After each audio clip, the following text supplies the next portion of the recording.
Hey everyone, this is Matt, and in today's video I'm bringing you a deck matchup, this time Eldlich versus Sharks, or Fish, or I don't know what the deck is called. I think it's a Shark deck. It's the one that makes Xyz using Sharks. I think it's supposed to be based on the archetype from the anime, the Shark deck. They recently got a bunch of support in Brothers of Legend. Yeah, I'm actually happy that the Shark deck is viable now, because it's an anime deck, and anime decks are fun. Alright, so let's get into it. I'm playing Eldlich here, and let's see what happens. So I forget. Yeah, I do win the coin toss, and I do go first. No, I go second. Sorry, I lost the coin toss. So, basically, I guess his hand wasn't... So, he went into this guy, the Stealth Kraken, instead of the Totally Awesome. I'm not entirely sure why. Like, Shark decks, to me, always used to just Turbo Toad. But I guess he just decided that this is a better play. I mean, it gets him more bodies on the field, and it's a quick pop, right? Um, so he has a quick effect pop your opponent's monsters, and this monster is destroyed. He basically gets to summon two cards back. Although I guess it'll become a little bit more obvious why he goes with this one. Anyway, so my turn. I draw. I'm gonna activate Lord in hand, and I'm gonna set 5. So let's see what he's gonna do. So he's gonna go attack position. I'm gonna skill drain. The reason I skill drain is because I want to summon Lord in hand. Oh wait, oh, no, that's not. Why do I skill drain here? Oh, I think I fear like a Zeus play or something. So I'm just gonna skill drain here, just so that if he goes into Zeus, it won't matter, right? And then I'm use D barrier. Oh, I call Xyz anyway. So basically says he cannot summon Xyz monsters. I forgot why I do this. Oh, I guess I want Lord on the field. So I'm just gonna swing. So when Stealth Kraken is destroyed, he basically spawns 2 little Kraken spawns. And when he does that, I'm gonna bring out Eldlich in the battle phase, and I'm gonna go ahead and attack one of them. So why do I hold one of my torrential tributes? Because I already have one on the field, and I want a spot open for my trap trick, just in case I need a trap trick. So he goes in match, and I send my Eldlich. So I think this is a bug, because I wanted to send my Lord of the Heavenly Prison, because I'd rather sit on Eldlich, but the game wasn't letting me. I was clicking to send my Lord and my of Heavenly Prison, and it was not letting me. So I was basically forced to send Eldlich. I don't know if this is a glitch, but yeah. So this isn't a misplay. This is just like the game literally did not allow me to send Lord of the Heavenly Prisons to the graveyard, even though I wanted to. So it's okay. It doesn't matter. So 1 for 1, grabs a fish, tributes himself for another fish, summons another fish. So at this point, 2 things. One, he has no bodies left, and he's gonna go into a rank 4 play. If he summons another one of those stealth Krakens, you know, the one that summons the spawns, then Torrential Tribute isn't gonna really like do anything there. So I decide I'm just gonna Torrential here, so that way he doesn't even get that monster. Um, and also it allows my Eldritch to be able to come back because it'll get rid of Heavenly Prison. I guess he revives this thing anyway. But so I'm gonna Trap Trick, Battle Phase, and then Punishment. Take out his Xyz, and then pop his back row. So I leave Gozen Match because Gozen Match is good for me. Like, I like Gozen Match. It doesn't really affect me, and I thought, alright, whatever this face down is probably annoying. It ended up being Droplet, which is hilarious because Droplet's basically like Rush Recklessly in against Eldlich. It doesn't do anything else. Alright, and then at this point he just surrenders because I guess he didn't have anything. But yeah, I guess another thing that Droplet allows you to do is dodge skill drain, right? Like if you can chain Droplet to your monster's effect, you send your monster on the field to the graveyard, and then the effect goes through because it's no longer on the field. Skill drain only affects things on the field, so that I guess Droplet is slightly less useful, slightly more useful than just a Rush Recklessly, but most of the time it's just Rush Recklessly. So that's 1 for game 1, and then game 2, he makes me go second again. So let's see what happens here.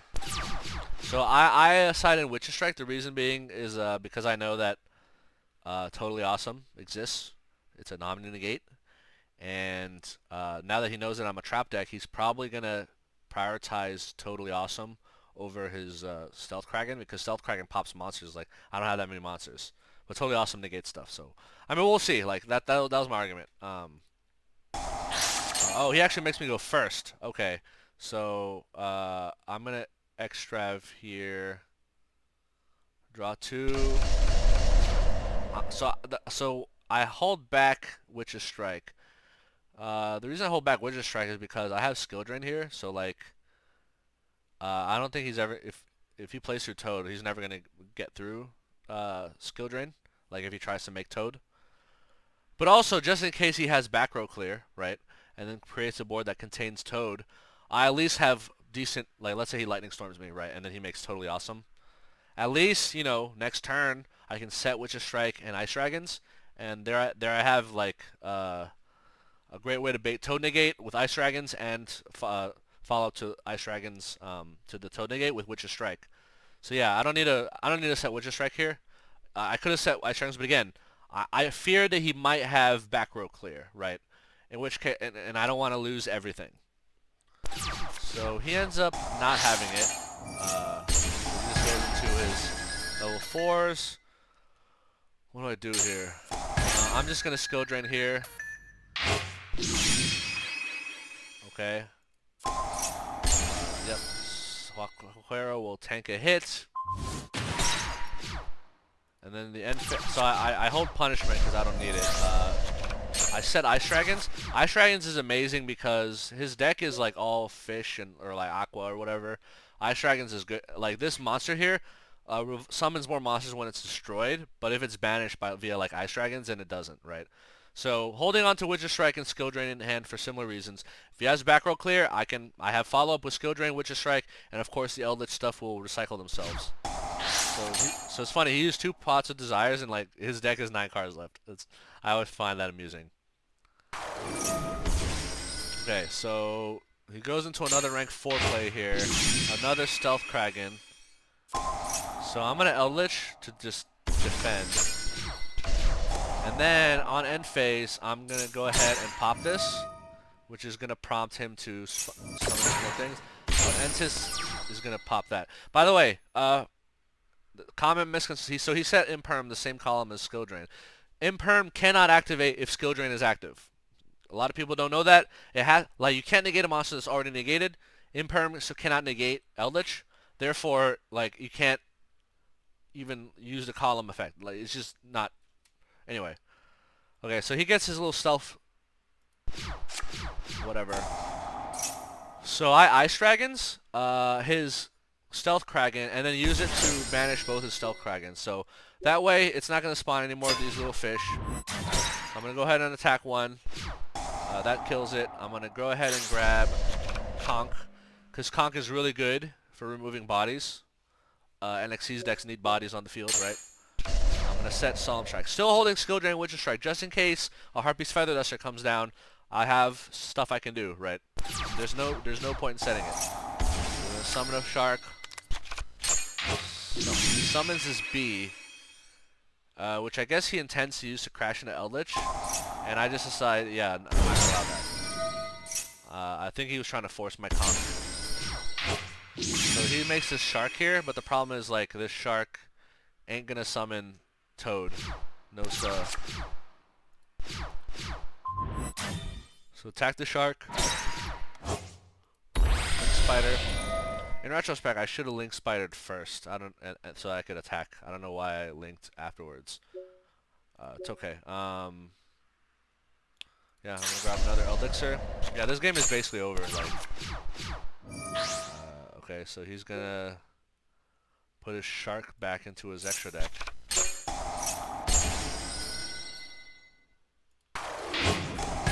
So the reason I Solemn Strike here is the fact that he insisted on going into...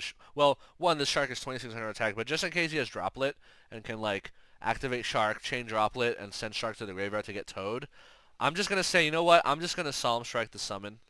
So that way he can't threaten my Eldlich with an attack, and he can't do the play with Droplet, right, to bring out the Toad. I just decided, you know what? I'm just going to take this out. So I'm gonna Eldlich. He's gonna Ash. Pretty useless. Dude, Ash. I can't believe how many people run Ash. Like, it's such a low impact card. I draw Lava Golem, which is great. Because I thought I was going second in this game. He makes me go first. But, like, if he sets up a board with, like, Toad and something else, I just lava... Like, there's no scenario where he wins this, right? Swing, swing, swing. I'll get another Conquistador, because Conquistador is really good against X-Season deck. And that's it. That's the game. So, yeah, Shark decks are not that good against Eldlich. I'd say the biggest concern with the Shark deck is that it can make Utopic Future. But if you have Skill Drain, they can't make Utopic Future. If either side has Gozen, they can't make Utopic Future. If you have Lava Golem, you just out there Utopic Future. If you have like, it's really hard for them to make Utopic Future after, but that's pretty much like the best play they can do, and or maybe get a Toad out, but like it's really hard to get Toad, like because it's easy to take out the Shark. There's Solemn Strikes, there's Skill Drains, there's so many cards that can deal with the Shark. Yeah, anyway, yeah. So that was my the matchup. The Witch's Strike came from the side deck, for those of you wondering. Yeah, I'm siding Witch's Strike because even though there are adventure decks, it is not the best deck in the format. So, you know, Witch's Strike is a side deck option. Plus, there's plenty of other decks where Witch's Strike does nothing. So it's no longer a main deck because it's back to the side deck. So, yeah. Hope you enjoyed. Hope you learned something. See you on the next video. I'll have more matchups coming for you. Peace.